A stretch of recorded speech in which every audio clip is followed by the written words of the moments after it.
Chapter 46. Beelzebub explains to his grandson the significance of the form and sequence which he chose for expounding the information concerning man. After the process of taking in the second being food, Beelzebub did not immediately return from the Jan-me-jon-Artra, where they usually spent their time in conversation, but first went to his Keshar. Keshar is the name given to those compartments on spaceships, which on terrestrial steamers are called cabins.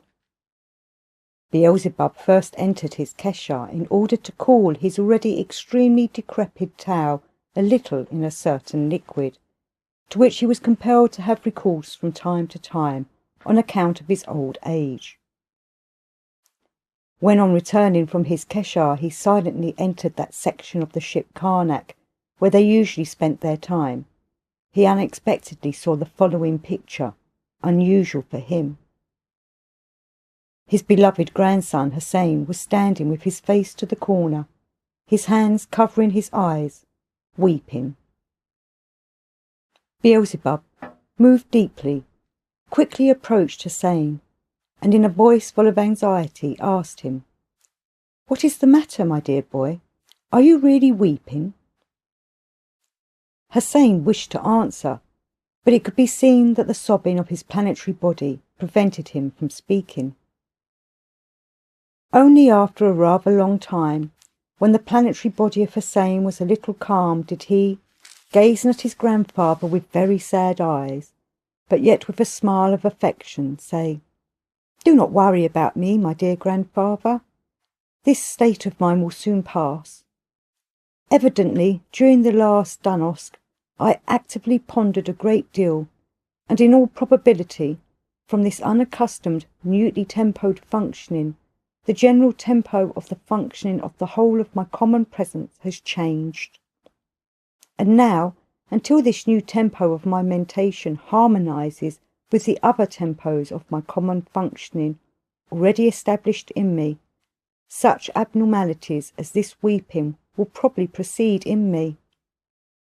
I must confess, my dear grandfather, that the fundamental cause for the arising in my common presence of such a state was the arising by association in my mentation of the picture of the situation and destiny of those ill-fated, higher being bodies which,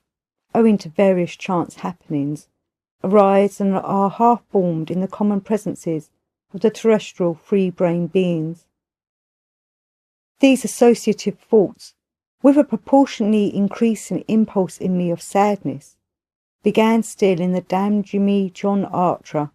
during the sacred feeding of the second being food. The thought about them arose in my mentation by association when I was overfilled with happiness from all that took place there.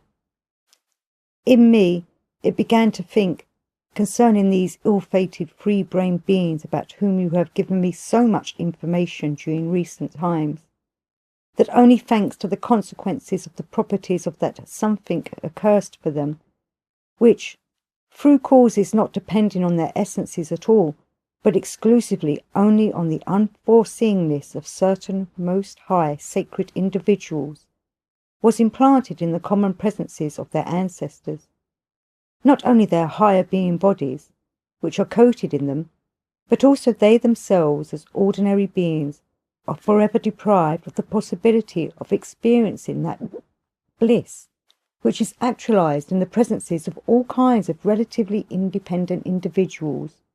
during such a sacred feeding of the second being food, in which we have just participated." When Hussein finished speaking, Beelzebub looked long and fixedly into his eyes, and then, with a smile, which revealed a being impulse of love, he said, "Now I see that during the last Dunosk, you indeed actively pondered a great deal, or, as certain of your contemporary favourites would express themselves, during this time you did not inwardly sleep. Now let us take our usual places and speak about that theme to which I already once promised you to refer, and which will be wholly appropriate to the great occurrence." When they were already seated, And when Ahun had also arrived, Beelzebub began to speak as follows. First of all, I shall begin by expressing outwardly in words the impulse of joy concerning you which proceeds from within my common presence. I personally am very, very glad for this crisis which has occurred and still continues in you. I am glad chiefly because your sincere sobbing, which I saw and which was manifested just at this present period of your existence, when you, according to the laws of the great hero past, are on the threshold of the being of a responsible being, that is, at just that age when every kind of data for those functionings which during the responsible existence of each free-brain being compose his individuality is crystallized and acquires a harmonious tempo in the common functioning, gives me the assurance that the approximate cognizance, or even only the sensing of, so to say, the taste of this being joy of mine, which is at the first glance not logical, is very desirable and even necessary for you at the period of your responsible existence, as well as for all free-brain beings who have reached responsible age. I shall therefore first of all explain to you about it. Your weeping gives me the assurance also that in your future responsible existence there will also be in your common presence those being data, which are the foundation of the essence of every bearer of divine reason, and which are even formulated by our common Father, in words placed over the chief entrance of the holy planet Purgatory, decreeing the following. Only he may enter here who puts himself in the position of the other result of my labours. This is what your essence manifested in this present case, when, personally experiencing bliss and accidentally remembering by association that others were deprived of it, you sincerely sobbed with the whole of your presence. I am glad for you more particularly because the said data, necessary for a being, begin to function in you just at the time when there are crystallized and formed in you all those being data, the crystallization of which does not at all depend upon a being's own reason, but depends exclusively only upon surrounding beings, external conditions, and the most great common cosmic Iran Umanj. Well, then now we can return to my intended theme, that is, why during the whole of our journey on this spaceship I have told you so much and in such a sequence about the free-brain beings breeding on the planet Earth. The point is that when I returned to our dear Karatas, I, being free from any other being duties whatsoever, voluntarily took upon myself the responsible guidance of your finishing Oskianu for the being of a responsible being, or, as your favourites would say, your education. And, in view of the fact that the present period of your existence is for you just that period when in general, in free-brain beings, all those functions present in them are harmonized, which in totality during the period of responsible existence just actualize in them that form of mentation which is called sane mentation. I, in consequence of this, when we set out on this journey in the spaceship Karnak, thought of profiting by this time to help you so that the harmonizing of the functions of yours and the formation of your future active mentation, which depends on them, should proceed precisely in that order, of the correctness of which I became convinced with the whole of my presence during the process of my long personal existence. When, at the beginning of our journey, I noticed that you were very interested in the free-brain beings of the planet Earth, I then decided, under the aspect of gratifying that interest of yours, to tell you everything about them in such a way that there should be crystallized in you for your future being associations the required, what are called ego-plasticuri, without any admixture of doubt. For this, I have in almost all my tales strictly held to the two following principles. The first, not to say anything as if it were my own personal opinion, in order that data necessary for your own convictions should not be crystallized in you in a prepared form according to the opinions of another. And in accordance with the second principle, to relate to you in just such an order and in such a premeditated and selected sequence about all the events which proceeded on this planet Earth, connected with the arising among these free-brained beings who have taken your fancy, of various gradually progressing inner and outer abnormalities in the process of their ordinary being existence, the total of which has given them their present desolate and almost inescapable state, in order that you should be able to marshal your own subjective reasoning concerning all causes,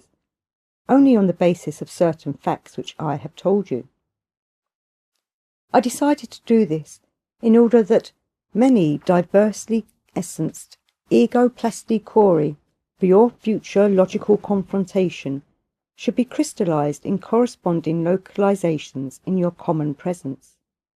and also in order that from active mentation the proper elaboration in you of the sacred substances of abrastonis and helkdonis, for the purpose of coating and perfecting both of your higher being parts, should proceed more intensely. And now, my boy,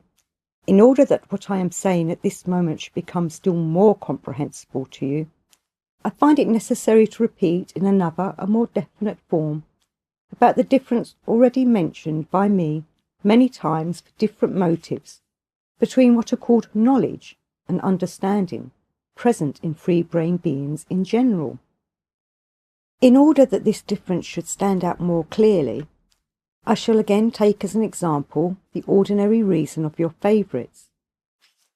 If one makes an analogy between this, as they themselves call it, conscious reason of theirs, which is completely fixed in contemporary beings, and that reason of free-brain beings in general who breed on other planets of our great megalocosmos, then the former which they have in them might be called the reason of knowing, and the latter the reason of understanding. The conscious reason of understanding, which in general it is proper for free-brain beings to have, is a something which blends with their common presence, and therefore information of every kind perceived with this reason becomes forever their inseparable part. The information perceived with this reason, or results obtained thanks to being contemplation of the totality of formerly perceived information, however a being himself may change and whatever changes may proceed in the spheres around him, will be forever a part of his essence. And as for that reason which for most of your contemporary favourites has become habitual, and which I called the reason of knowing, every kind of new impression perceived through this reason, and likewise every kind of intentionally or simply automatically obtained result from formerly perceived impressions,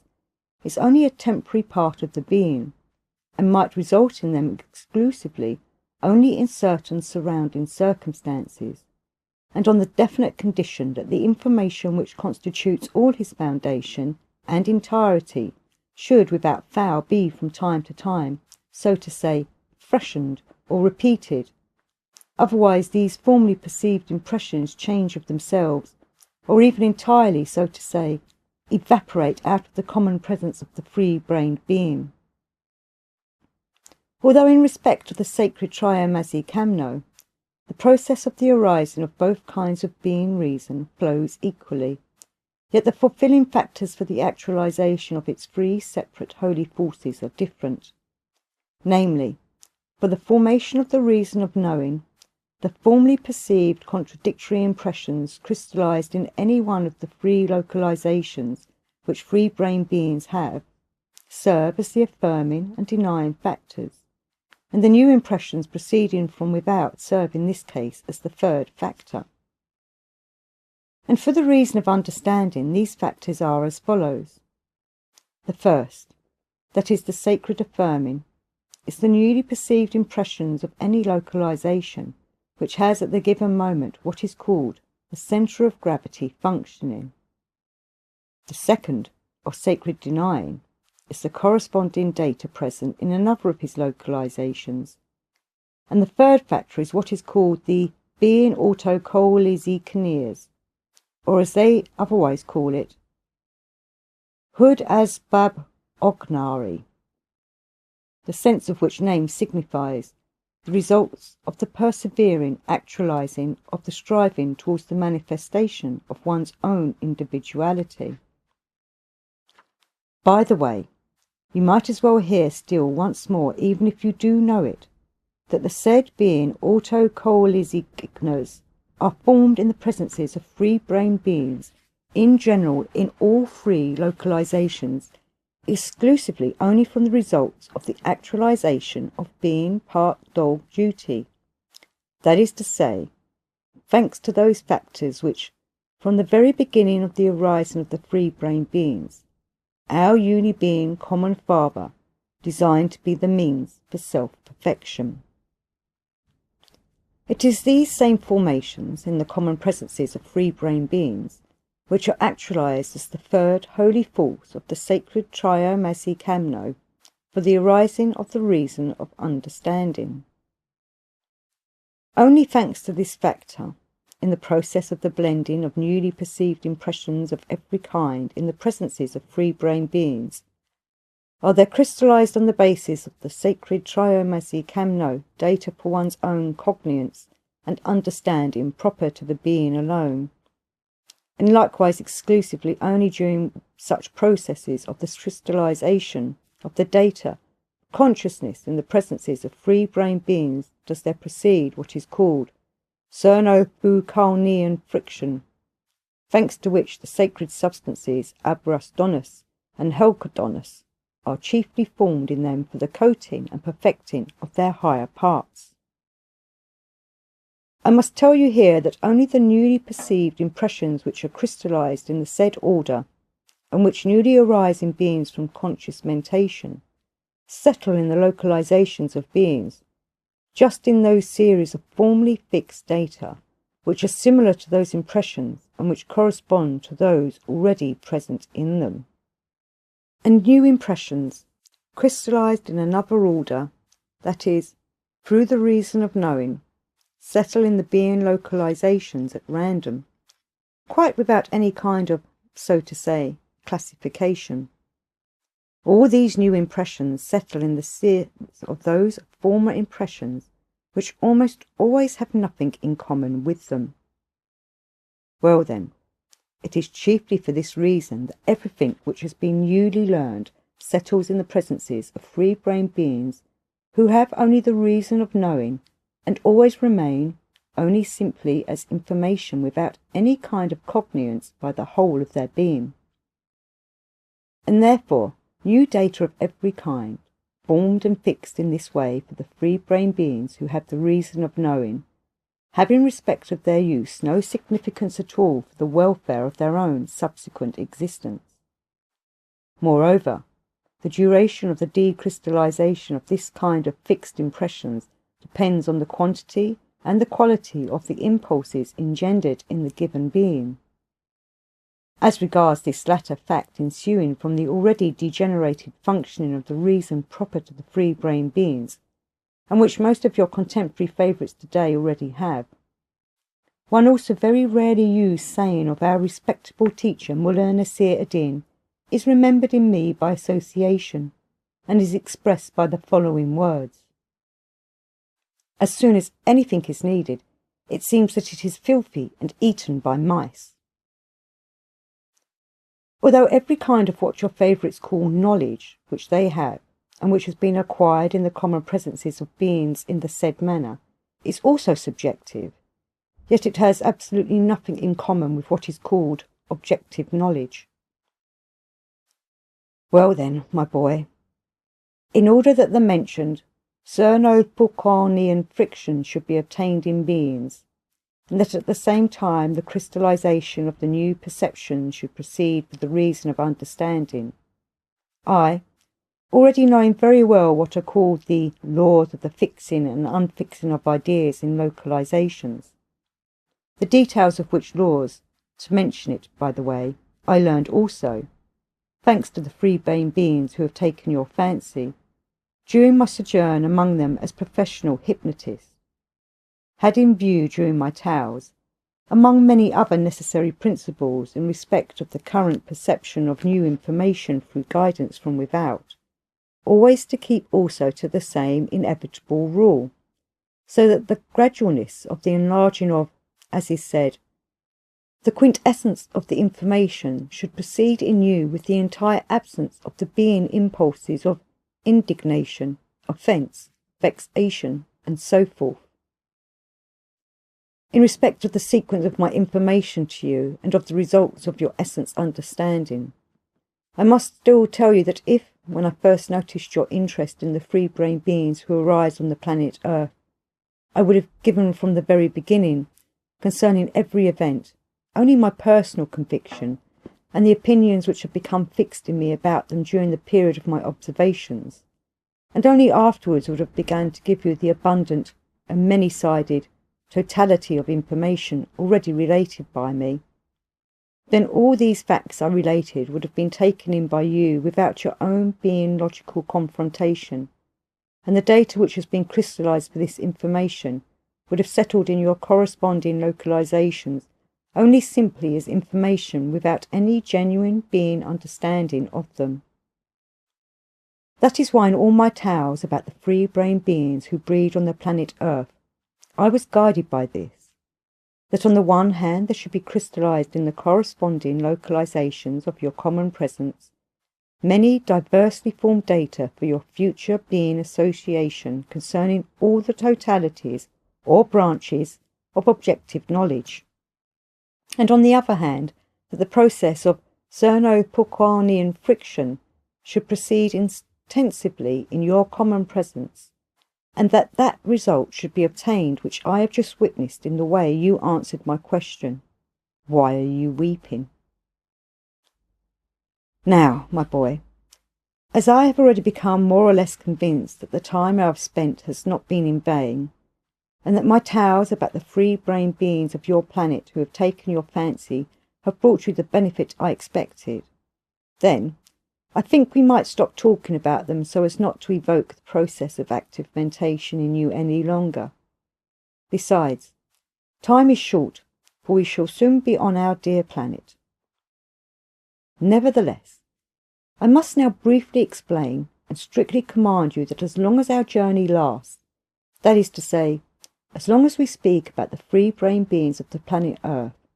you should try with the reason you have in your presence so to arrange that certain of those functions which flow in you, and which in general give free-brain beings the possibility of active mentation, should remain inactive, or, as is said, should rest. That is to say, those functions should rest in you which during this time participated more intensively than usual in your active mentation, the functions of which do not depend on the essence of beings, but depend exclusively on what is called the harmony of the common cosmic tempo. By the way, you should always remember that the reason of any being and the intensity of the action of this reason depend on the correct functioning of all the separate parts of his whole presence. For instance, all the functionings of the planetary body and the body itself are the chief parts of a being, but the separate functionings, as well as the whole of this body itself without other of the spiritualized parts of the beings, are only a dependent cosmic formation, conscious of nothing, and therefore on the basis of what you once called the common universal pillar of justice.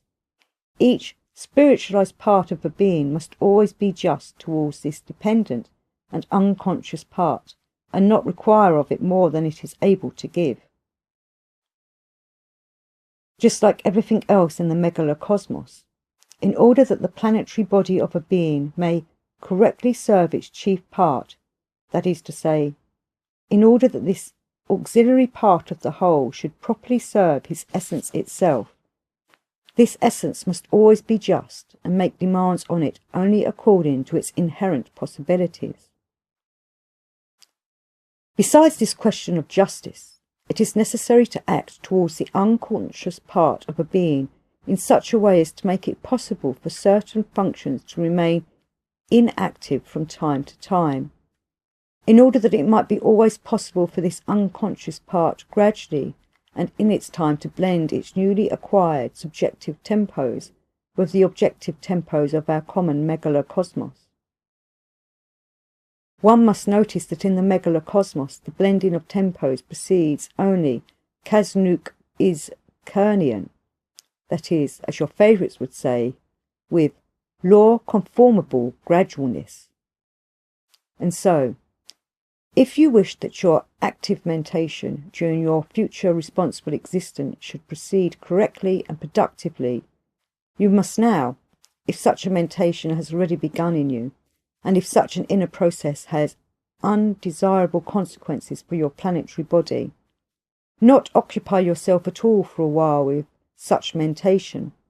however much you may like it, and however greatly it may interest you. Otherwise, desenarcosanas will result in you. That is to say, only one part of your whole presence will acquire another tempo, and in consequence you will become again, as your favourites would say, lopsided. By the way, most of your favourites, particularly the contemporary ones, when they become responsible, become just such lopsided beings. In short, only by a gradual change of the tempo of one part of the whole is it possible to change the tempo of all this whole without injuring it. I find it necessary to repeat that the active mentation in a being and the useful results of such active mentation are in reality actualized exclusively only with the equal degree functionings of all his free localizations of the results spiritualized in his presence, called thinking center, feeling center, and moving motor center.